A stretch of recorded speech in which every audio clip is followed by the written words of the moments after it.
कांग्रेस सांसद प्रियंका गांधी के पति और बिजनेसमैन रॉबर्ट वाड्रा आज हरियाणा के शिकोपुर भूमि सौदा मामले में प्रवर्तन निदेशालय ईडी के सामने पेश हुए। ये दूसरा मौका है जब उन्हें इस मामले में समन जारी किया गया था। रॉबर्ट वाड्रा ने ईडी की पूछताछ को राजनीतिक प्रतिशोध बताया है।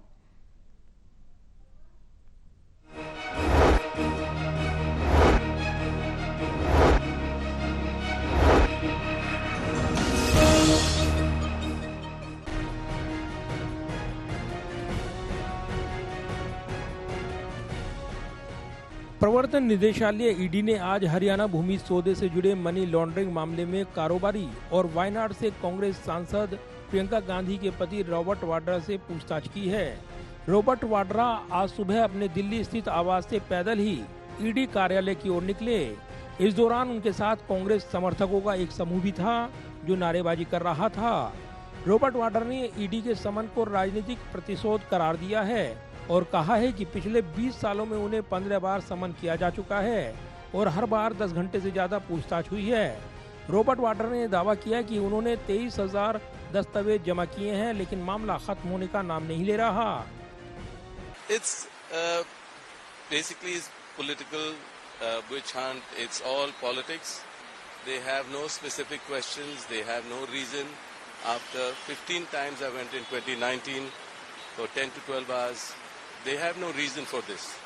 This is because I always talk for the people of the country. I bring up things that BJP tries to hide. जानकारी के मुताबिक रॉबर्ट वाड्रा पर लगे आरोप का ये मामला 2008 का है, जब रॉबर्ट वाड्रा की कंपनी स्काईलाइट हॉस्पिटैलिटी ने गुरुग्राम के शिकोहपुर में 3.5 एकड़ जमीन 7.5 करोड़ रुपए में खरीदी थी। बाद में इस जमीन को डीएलएफ को 58 करोड़ रुपए में बेच देने का मामला सामने आया। ईडी सौदे में मनी लॉन्ड्रिंग मामले की जांच कर रही है। वाड्रा को इससे पहले 8 अप्रैल को भी समन जारी किया गया था, लेकिन तब वे पेश नहीं हुए थे। आज रॉबर्ट वाड्रा की पेशी के दौरान उनका बयान धन शोधन निवारण अधिनियम पीएमएलए के तहत दर्ज किए जाने की जानकारी सामने आई है। ईडी पूछताछ के बाद बाहर निकले रॉबर्ट वाड्रा ने ये भी आरोप लगाया है कि केंद्र सरकार केंद्रीय एजेंसियों का दुरुपयोग कर रही है। रॉबर्ट वाड्रा ने कहा है कि मैं न ही किसी दबाव में आने वाला हूं और न ही किसी से डरने वाला हूं। I say BJP because everybody knows that misuse of the agencies is done by the BJP, and I'm having to deal with it. And whatever questions are asked, I'm answering them. There's no problem. I mean, there's nothing to, no reason. The only reason is that, you have to have a conclusion where this is concerned. If I've given all the documents, if I've answered all the questions, by bringing up topics which are in 2007, it doesn't make sense to me. How can you be talking about something that happened in 2007? And anyway, I'm going to answer all the questions, so it's fine. But it's definitely politically motivated. वहीं दूसरी ओर BJP का कहना है कि कानून अपना काम कर रहा है और कोई भी कानून के ऊपर नहीं है।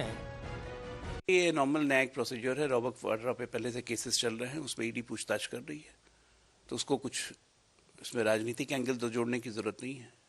हम तो चाहते हैं कि ईडी जल्दी से चार्जशीट करके केस फाइनल करे। तो किस बात की दुर्भावनापूर्ण कार्रवाई भाई? हरियाणा में जमीन आपने ली, राजस्थान में जमीन आपने ली, लैंड यूज आपने बदलवाया, सरकार आपकी थी। 50 लाख की जमीन 50 करोड़ में आप बेच देते हैं। कांग्रेस स्कूल ऑफ इकोनॉमिक्स के वाइस चांसलर आप थे। सवाल आपसे नहीं पूछे जाएंगे तो किससे पूछे जाएंगे? मुझसे पूछे जाएंगे। सूत्रों के मुताबिक जांच एजेंसी ने धन शोधन निवारण अधिनियम पीएमएलए एक्ट के तहत रॉबर्ट वाड्रा का बयान दर्ज किया है। इससे पहले केंद्रीय जांच एजेंसी ने एक अन्य धन शोधन मामले में रॉबर्ट वाड्रा से लंबी पूछताछ की थी। कैमरामैन विदर्भ के साथ प्रदीप कुमार, टोटल न्यूज, दिल्ली।